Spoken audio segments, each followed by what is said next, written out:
اللہ فرماتے ہیں والآخرۃ خیر و ابقا، آخرت تمہارے لیے بہتر بھی ہے اور ہمیشہ باقی رہنے والی بھی ہے۔ قرآن مجید نے سورہ بقرہ کے اندر قریش مکہ کی اس عادت کا ذکر کیا ہے۔ فرمایا جب وہ حج کرتے تو ان کا طریقہ یہ تھا کہ وَمِنَ النَّاسِ مَن يَقُولُ رَبَّنَا آتِنَا فِي الدُّنْيَا، ان میں سے کچھ لوگ یہ کہا کرتے تھے کہ یا اللہ ہمیں دنیا عطا کر دے، ہمیں دنیا دے دے۔ رب فرماتا ہے وَمَا لَهُ فِي الْآخِرَةِ مِنْ خَلَاقٍ، ان لوگوں کا آخرت میں کوئی حصہ نہیں۔ مانگی بھی ہے تو صرف دنیا، حج کر کے بھی دنیا، اللہ کے گھر جا کے بھی دنیا، شیخ کا بیعت ہو کے بھی دنیا، دینی محفل سے مراد بھی یہ، دینی اجتماعات کر کے بھی، دینی مدارس قائم کر کے بھی، خانقاہ کا مسجد کا ماحول بنا کے بھی، اس سے بھی مطالبہ فقط دنیا کا۔ ان کفار کی اس عادت کو ذکر کر کے ہمیں سمجھایا گیا کہ جو فقط دنیا مانگتا ہے اس کا آخرت میں کوئی حصہ، اور فرمایا کچھ لوگ ایسے ہیں وَمِنْهُمْ مَنْ يَقُولُ رَبَّنَا آتِنَا فِي الدُّنْيَا حَسَنَةً، اچھا انہوں نے دنیا بھی مانگی تو صرف دنیا مانگی، حسنہ نہیں مانگی۔ اور یہاں فرمایا کچھ لوگ ایسے ہیں جو رب سے کہتے ہیں یا اللہ ہمیں دنیا میں بھی بھلائی عطا فرما، دنیا بھی دے تو حسنہ دینا، وہ دنیا دینا جو ہمارے دین کو تقویت دے، وہ دنیا دینا جو ہمارے اعمال حسنہ کو مضبوط کرے، دینی معاملات کو تقویت دے، دنیا بھی وہی عطا فرما۔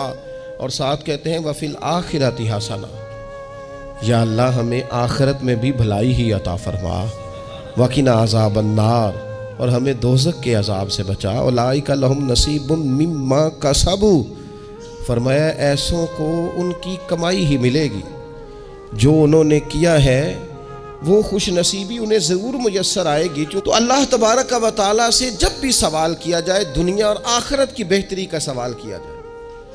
ایک لفظ ہے حدیث پاک میں جس کو عافیت کہتے ہیں۔ ترمذی شریف میں حضرت سیدنا عباس بن عبد المطلب رضی اللہ تعالیٰ عنہ آپ کی روایت موجود ہے، فرماتے ہیں میں نبی پاک صلی اللہ تعالیٰ علیہ وسلم کی خدمت عالی مرتبت میں حاضر ہوا تو میں نے عرض کی یا رسول اللہ صلی اللہ تعالیٰ علیہ وسلم مجھے ایسی چیز بتائیں جو میں اپنے رب سے مانگوں۔ چیز مانگنی ہوتی ہے نا، بعض اوقات موقع ملتا ہے تو کئی دفعہ انسان امتحان میں آ جاتا ہے کہ اب مجھے موقع مل گیا ہے، مجھے کہا گیا کچھ مانگ لو تو بھلا میں کیا مانگوں۔ حضرت عباس بن عبد المطلب رضی اللہ تعالیٰ عنہ نبی پاک علیہ السلام کے پیارے چچا جان ہیں، عرض گزار ہیں یا رسول اللہ صلی اللہ علیہ وسلم مجھے بتائیے میں اپنے رب سے مانگوں تو کیا مانگوں؟ تو حضور نے فرمایا رب سے عافیت مانگو۔ کہتے میں کچھ دن رکا، کچھ دنوں کے بعد پھر حاضر بارگاہ ہوا اور عرض کی یا رسول اللہ صلی اللہ تعالیٰ علیہ وسلم مجھے بتائیے میں اپنے مالک سے مانگوں تو کیا مانگوں؟ تو حضور نے پھر فرمایا اللہ سے مانگنا تو عافیت مانگنا۔ بزرگ فرماتے ہیں یہ عافیت کیا ہے؟ عافیت یہ ہے کہ یا اللہ ظاہری پریشانیاں، باطنی پریشانیاں، اے اللہ ظاہر کے میل کچیل بھی دور ہو جائیں، باطن کے بھی دور ہو جائیں، اے اللہ ہر معاملے میں، ہر آزمائش میں، ہر دکھ میں ہمیں تیری پناہ نصیب ہو جائے، یہ عافیت ہے۔ اور صوفیہ کرام فرماتے ہیں عافیت سے بڑی نعمت کوئی نہیں اگر کسی کو میسر آئے تو، عافیت سے بڑا حسن کوئی نہیں اگر کسی شخص کو یہ نصیب ہو جائے۔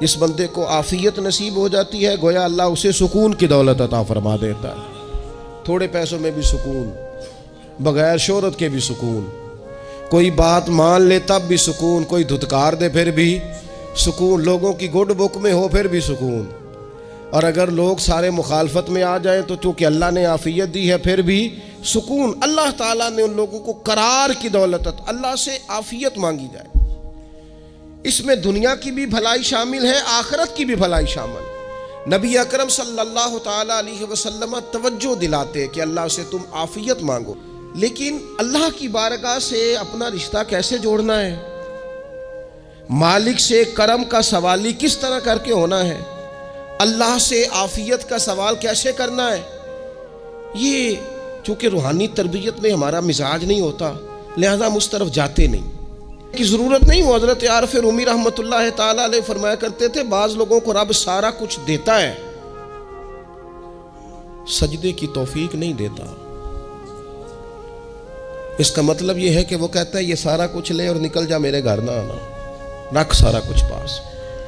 رب سے عافیت مانگی جائے، اس سے اس کا فضل مانگا جائے، اس سے اس کا کرم مانگا جائے۔ اللہ کے پیارے رسول صلی اللہ تعالی علیہ وآلہ وسلم اس عافیت مانگنے پر زور دیتے، توجہ دیتے۔ میں آپ کو صحیح بتاتا ہوں، رب نے اگر کسی بندے کو عافیت میں رکھا ہو نا، تو حالات کیسے بھی برے چل رہے ہوں اس کا بگاڑ کچھ نہیں سکتے۔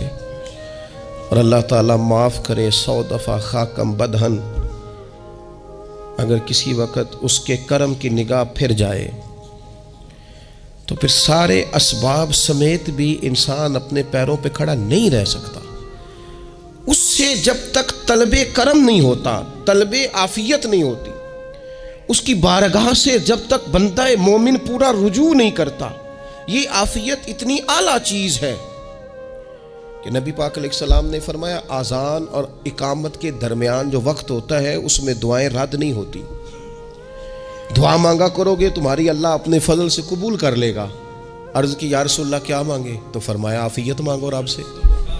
حضرت انس بن مالک حدیث کے راوی ہیں رضی اللہ تعالیٰ عنہ، یہاں بھی فرمایا یہ عین قبولیت کا ٹائم ہے، اب اللہ سے عافیت مانگ لو، اس کی پناہ۔ ابھی میں نے غلطی کی نہیں لیکن مجھے حضور کا غلام بنا دیا، بخشش کا بندوبست پہلے ہو گیا۔ نبی پاک علیہ السلام نے ایک شخص سے پوچھا کیا دعا مانگ رہے ہو؟ تو اس نے کہا یا رسول اللہ میں اللہ کی بارگاہ میں صبر کا سوال کر رہا ہوں۔ تو حضور فرمانے لگے صبر تو مصیبت پر ہوتا ہے۔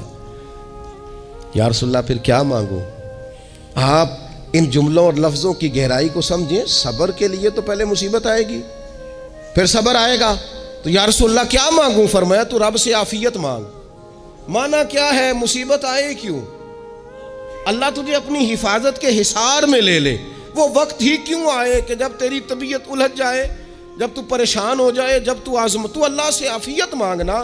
جب تو عافیت مانگے گا تو اگر کبھی مشکل آئے گی بھی نا تو خدا پھر اپنے فضل سے مشکل سے نکلنے میں رستہ بھی بڑی جلدی عطا فرمائے گا اور تیرے اوپر فضل فرمائے گا۔ اگر عافیت، یہ جو ہم نبی پاک کی امت ہے نا، تو یہ ہمارے گرد اللہ کے فضل اور اس کی رحمت کا حصار ہے، یہ حصار ہے ہمارے گرد۔ وہ درویش نے کہا تھا نا کہ کروں شکر کتنا اور کروں فخر کتنا کہ تیرے کرم نے مجھے فائز المرام کیا۔